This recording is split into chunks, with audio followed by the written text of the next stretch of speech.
Bienvenidos a Lecciones de la Biblia, un espacio para estudiar y entender la palabra de Dios. Hemos aprendido cosas básicas con respecto a esto del conflicto cósmico, de la existencia del mal en la tierra, y gracias a Dios que hemos ido comprendiendo cosas nuevas. Por descargar la herramienta muy bien, esta no se la vamos a enviar para descargar. Queremos que usted la consiga físicamente. Este libro es importante para entender este tema. Se llama El conflicto de los siglos. Una obra magistral, aquí usted lo ve en la portada, existen diversas portadas. Búsquelo, consígalo, léalo, subráyelo, porque es clave para entender todo esto entre el bien y el mal. Ahora, ¿qué hemos aprendido? Uno, hay una lucha entre el bien y el mal en donde el cielo y la tierra están involucrados. Por eso se llama conflicto cósmico. Un segundo punto es que el bien triunfará, Dios triunfará, los hijos de Dios en la tierra triunfarán. El Señor ha derrotado y finalmente destruirá al enemigo y a sus seguidores que voluntariamente, por su propia decisión, por su propio albedrío, han decidido seguirlos. Otro punto, Dios siempre reina con amor y con justicia. Los dos elementos siempre están integrados. Nunca se pueden separar el uno del otro. Ahora, Dios solito puede arreglar este problema. Claro que sí, Él es poderoso y es el soberano. Pero ¿qué papel jugamos nosotros en esto de la solución del conflicto entre el bien y el mal? ¿Cuál es nuestro rol aquí en la tierra para colaborar con la obra de Dios de solucionar el conflicto? Porque sí tenemos algo por hacer, claro que sí. Por eso esta semana, en la lección que se titula Amor y Justicia, los dos mandamientos más importantes, vamos a entrar en dos puntos necesarios. Uno, necesitamos estar en el servicio activo de la acción misionera para ejecutar el bien hacia otros. Nadie que acepte a Cristo puede quedar pasivo, puede quedar solamente observando. Necesita entrar en el servicio misionero. Todo puesto al servicio del bien, con los vecinos, con los amigos, con las personas con quienes tratamos. Y segundo, nuestra obra es ser los buenos samaritanos. Si hay personas a servicio del mal, nosotros estamos siempre al servicio del bien. Lecciones de la Biblia.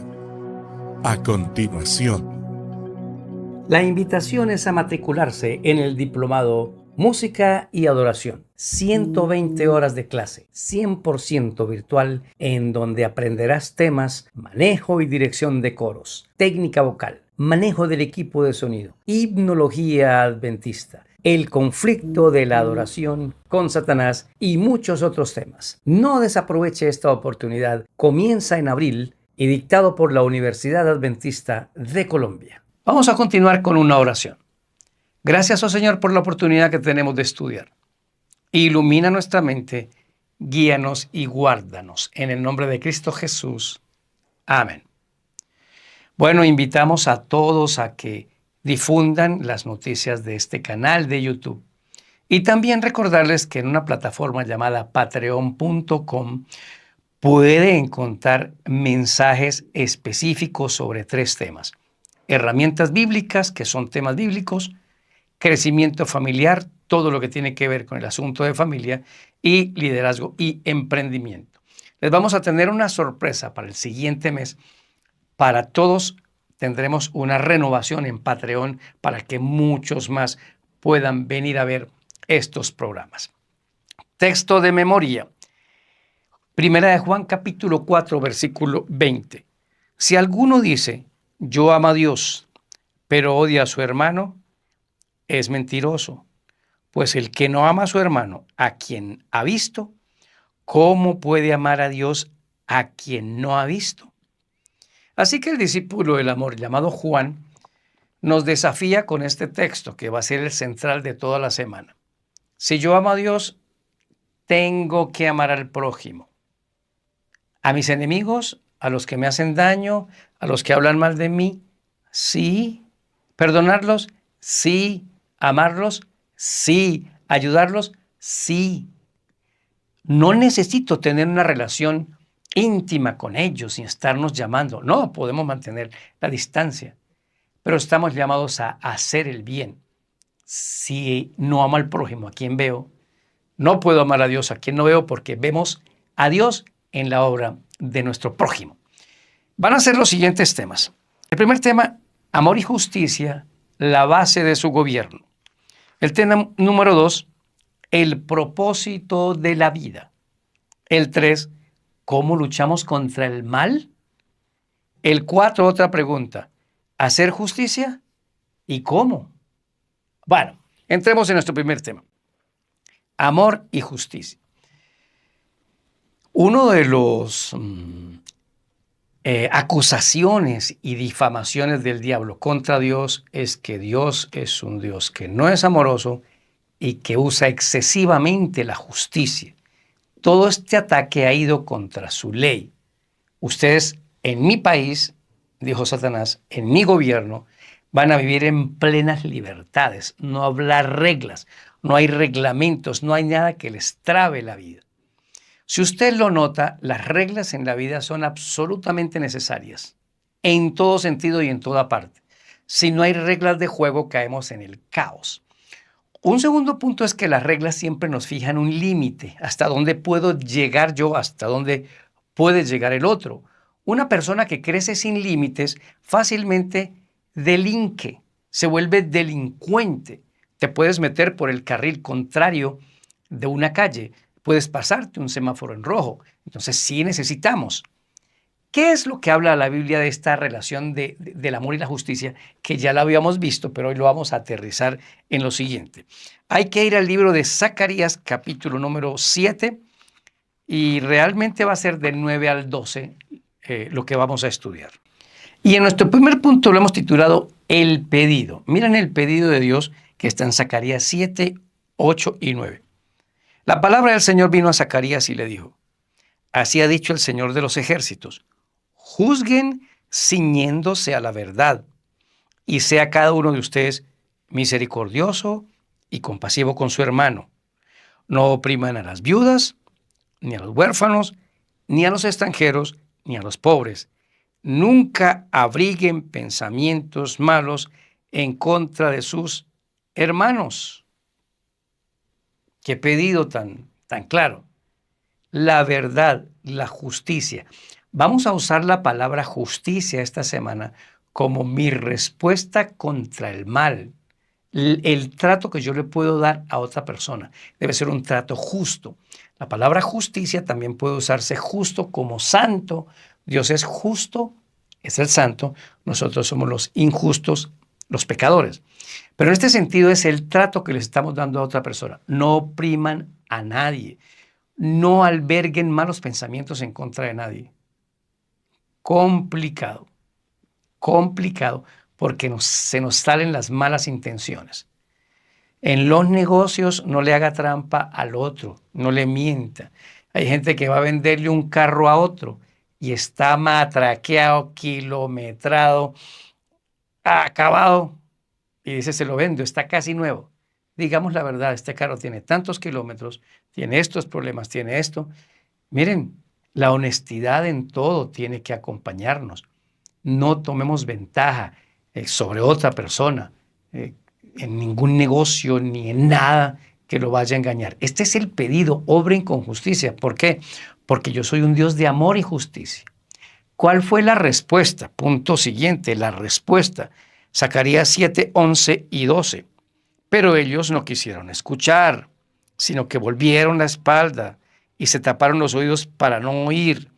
Endurecieron su corazón como el diamante para no oír la ley ni las palabras que el Señor de los ejércitos enviaba por medio de su espíritu y de los profetas de antaño. Por eso el Señor de los ejércitos se enojó en gran manera. ¿Está bien? Yo en mi ley, yo les di con claridad lo que iban a hacer. Se taparon los oídos, ignoraron mi pedido. Debemos tener mucho cuidado de no aprovecharnos de las circunstancias ni de las personas porque tenemos que obrar y actuar en justicia. Ese es el pedido que nos hace el Señor. Ahora, ¿cómo sabemos que el amor y la justicia son la base de su gobierno? Porque aquí dice, yo les di mi ley.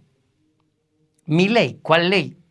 Pues hay muchas leyes en la Biblia, hay que tener cuidado porque dependiendo de lo que Dios dijo, alguien me dijo, mire, es que el mandamiento, devolver el diezmo no es un mandamiento. Óyeme, analícelo bien. En Malaquías 3 hay una orden, devuelvan el diezmo en el alfolí. En el alfolí era un cajón que había en el templo, hay que llevarlo al templo. Y después dice, el que no devuelva el diezmo y la ofrenda, me está robando. Y luego por allá hay un mandamiento que dice, no robarás. ¿Se da cuenta la conexión? Al final sí es una orden, sí es un mandamiento. Entonces, Dios dio órdenes y mandamientos, pero los condensó en su ley. ¿Cuál es la importancia del gobierno de Dios y de la ley? Lean conmigo el libro de Isaías, capítulo 14, versículo 13. Y dice así, tú que en tu corazón decías, subiré al cielo por encima de las estrellas de Dios y allí pondré mi trono. En el monte del testimonio me sentaré, en lo más remoto del norte. Algunas versiones dicen aquí en el monte del concilio, en el monte de reunión. La palabra más exacta es en el monte del testimonio. ¿Por qué? Porque ahí en ese monte está el trono de Dios, es el monte Sión. Y de ahí sale todas las órdenes para el universo. Pero dice, ahí está mi testimonio, el monte del testimonio. ¿Qué es el testimonio? Según Éxodo 32, 15 y 16, el testimonio de Dios son los 10 mandamientos. Era un nombre que se le daba a los 10 mandamientos. Lean conmigo, Éxodo capítulo 32, versículo 15 y 16. Moisés por su parte bajó del monte trayendo en su mano las 2 tablas del testimonio, las cuales estaban escritas por ambos lados. Las tablas eran obra de Dios, lo mismo que las escrituras que estaban grabadas en las tablas. Le di Éxodo 32, 15 y 16. O sea que las 2 tablas de Dios son el testimonio y la base de Dios es ese testimonio, es su ley. Entonces, ¿qué vamos a hacer? ¿Le colaboramos al enemigo? ¿Quitamos la ley de Dios de los 10 mandamientos? ¿Que porque no se puede obedecer? ¿O empezamos a decir que esa ley de Dios era solo para los antiguos, que era para los judíos y que para nosotros no cuenta? Nosotros no podemos hacer el juego al enemigo. Quite la ley de Dios y usted quitó la base del gobierno. Es el amor y la justicia. 10 mandamientos que me mandan a amar a Dios y a amar al prójimo. Pero que también me permite saber si yo estoy obrando en justicia. La base del gobierno de Dios son el amor y la justicia. Van juntas. Y entiéndase por justicia que hay unos reglamentos que si no se obedecen traen unas consecuencias naturales. Pásate un semáforo en rojo. La ley de tránsito te odia, ¿verdad? Porque te dice que no te pases un semáforo en rojo. No te odia, te protege. Es un familiar mío el que puede estar pasando la calle y cuando frena el otro, le está respetando la vida a las otras personas. Y esa ley del testimonio está resumida en Deuteronomio 5 y en Éxodo capítulo 20, la ley de los 10 mandamientos, base del gobierno de Dios. Ahora vayan conmigo al segundo punto, el propósito de la vida. Mateo 22, 34 al 40. Al enterarse los fariseos de que Jesús había hecho callar a los saduceos, se reunieron alrededor de él. Uno de ellos, que era intérprete de la ley, para ponerlo a prueba, le preguntó, Maestro, ¿cuál es el gran mandamiento en la ley? Jesús le respondió, amarás al Señor tu Dios con todo tu corazón, y con toda tu alma, y con toda tu mente. Este es el primero y más importante mandamiento. Y el segundo es semejante al primero. Amarás a tu prójimo como a ti mismo. De estos 2 mandamientos depende toda la ley y los profetas. Según Mateo 24, 34 al 30, el propósito en la vida es amar a Dios y amar al prójimo. Muchos han dicho que con estos 2 mandamientos el Señor borró de un plumazo los 10 mandamientos, pero no. Él dijo, de estos 2 mandamientos depende la ley y los profetas. ¿Qué es la ley y los profetas? era el Antiguo Testamento, ese era el nombre que se le daba al Antiguo Testamento, la ley y los profetas. Todo lo que se escribió en el Antiguo Testamento depende de estos dos mandamientos. Entonces, miren, también hemos quitado el Antiguo Testamento que porque no eran para nosotros, entonces estamos quitando un elemento importante de qué es lo que nosotros hacemos en la vida. El propósito nuestro es estar al servicio de Dios. Cuando dice amar a Dios con toda tu alma, con toda tu fuerza, con toda tu mente, con todo tu pensamiento, está diciendo cumplan los primeros 4 mandamientos de la ley de Dios. No tendrás dioses ajenos delante de mí, no tomes el nombre de Dios en vano, no te hagas imagen ni esculturas para adorarlas y guarda el sábado. Esos 4 mandamientos son para amar a Dios. Y los otros 6, comenzando con honra a tu padre y a tu madre, y yendo hasta el 10, que es no codiciar nada del prójimo, son las de el amor al prójimo. Cristo lo que está haciendo es un resumen. Pero noten que en Deuteronomio 6, cuando se habló de amar al Señor tu Dios con todo tu corazón, no se mencionó el segundo de amar al prójimo. Cristo se lo está reafirmando. ¿Por qué? Porque es que cuando amamos al prójimo hacemos una extensión del amor de Dios. Cooperamos con acabar el mal en la tierra. Supongamos que todos nos convencemos de decir, oye, en esta vida no hay que hacer mal, hagamos el bien, aminoraríamos, descenderíamos los niveles del mal. El diablo está trabajando con todo y su música, sus conciertos, sus series, con todo para que el mal crezca. Hemos visto un crecimiento del mal terrible. Se va a empeorar. Por eso nosotros debemos tener claro el propósito de la vida. Si Dios me dio una posición social, dinero, educación, estudio, un buen trabajo, ¿sabe usted por qué es un alto funcionario? O porque en una empresa, ¿sabe por qué usted tiene ese muy buen puesto? Para que esas personas, usted las trate como trató Daniel al rey Nabucodonosor. Lo puso allá como el pastor de ellos. Esa es su pequeña iglesia. Amar a Dios y amar al prójimo. Ese es el propósito de la vida. Y Cristo dijo, el Hijo del Hombre vino no para ser servido, sino para servir. Vamos al punto 3. Ahora, ¿cómo luchamos contra el mal? Segunda de Tesalonicenses, capítulo 3, versículo número 13. Ustedes, hermanos, no se cansen de hacer el bien. Ahora miremos lo que dice Gálatas, capítulo 6, versículo 9, en esto de cómo contrarrestar el mal con el bien. ¿Por qué? Porque Pablo dice, no nos cansemos, no nos cansemos. Gálatas, capítulo 6, versículo número 9 y 10. No nos cansemos, pues, de hacer el bien, porque a su tiempo cosecharemos si no nos desanimamos. Así que según tengamos oportunidad, hagamos bien a todos, y mayormente a los de la familia de la fe. ¿Lo vimos? ¿Cómo luchamos contra el mal? Ya, haciendo el bien. Nosotros no tenemos que ir a hacer marchas y mítines. No. En la Biblia está claro que a los pobres siempre los tendremos. ¿Por qué? Porque será una oportunidad de ayudarlos. Pero lo que necesitamos es hacer el bien. Ahora, hacer el bien puede ser colectivamente o individualmente. Yo puedo unirme con gente de la iglesia, con otras familias o nosotros solos. Identificar quién nos ayuda sin hacer escándalos, sin hacer noticia de eso. Identifique personas. Si todos nos dedicáramos a hacer un antídoto del amor, mucha gente tendría una mejor vida. Y también aquellos que están esperando ayuda. Hay gente que solo pone la mano esperando. Y no sé, con que falta moverse un poco más. Entonces se quejan de que nadie los ayuda, nadie los aprecia. Hay que ir y ayudar, pero yo también tengo que hacer mi parte. Así que, ¿cómo contrarrestamos el mal? Haciendo el bien. Haga el bien sin mirar a quién, dice un dicho. Ahora vayamos al punto número 4. Hacer justicia, pero ¿cómo lo logramos nosotros? Vamos a Mateo capítulo 23, versículo número 23.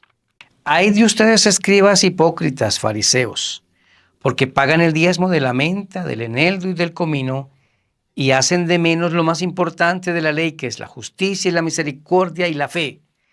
Es necesario que hagan esto sin dejar de hacer aquello. Bueno, un paréntesis. Alguien me dijo que en el Nuevo Testamento no aparecía el diezmo. Mire, aparece esta orden de Cristo. Ustedes diezman, pero odian a la gente. Hagan esto sin dejar de hacer aquello. Diezmen, sin dejar de amar a la gente. Así que sí está claro en el Nuevo Testamento de que el diezmo es una orden de Dios que lo llevemos al alfolí. Ahora, ya si yo quiero cambiarle el orden a las cosas, pues aquí está bastante claro. Pero aquí está diciendo, óigame, a ustedes se les está olvidando que aparte de cumplir con los requerimientos de Dios, eso no solamente puede ser una figura externa.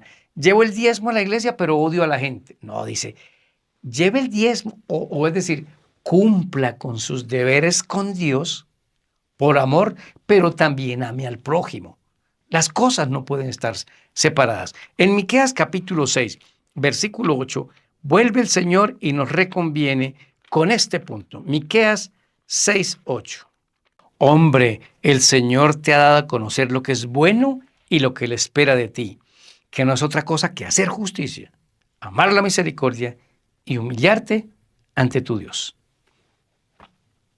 Eso, así es como hacemos justicia. Amo a Dios y me intereso por ayudarle a la vida de las personas. En el Salmo 82, que estudiaremos uno de estos días de esta semana de una manera más profunda, hay una queja de Dios con su pueblo. Salmo 82, porque dice, todos aquellos que tengan la oportunidad de operar justicia, un padre de familia, un jefe en un cargo, algún tipo de liderazgo, o es un juez de la nación, de los que operan justicia, mire lo que dice el Señor, para todos ellos, para todos nosotros. Salmo 82, 2. ¿Hasta cuándo ustedes juzgarán con injusticia y tratarán como inocentes a los impíos? Defiendan a los pobres y a los huérfanos. Hagan justicia a los afligidos y a los menesterosos. Liberen a los afligidos y a los necesitados. Pónganlos al salvo del poder de los impíos. Como buenos samaritanos. Todo el que tenga que obrar justicia, que la haga con la ayuda del Señor. Por eso, la tarea nuestra para ayudar a que el mal descienda en la tierra es ser operadores del bien. Eso es la lección de esta semana. Ahora, la pregunta es, bueno, ¿cuál va a ser tu buena práctica de esta semana? ¿Con qué vamos a empezar a practicar de hacer el bien? Empiece perdonando a los que odian. Empiece ayudando a los que lo necesitan. Tiene que haber una buena práctica. El tema de esta semana nos va a ayudar a reflexionar sobre cómo nosotros somos cooperadores del bien de Dios. Claro que podemos ayudar. Claro que podemos ayudar. Habrá menos mal en el mundo si educamos a nuestros hijos para el bien. Pero si toda mi familia comienza a enfocarse en el bien, endulzaremos la vida de aquellos que la tienen bastante amargada y que nos necesitan. Soy Daniel Herrera y deseo para todos un día lleno de bendiciones.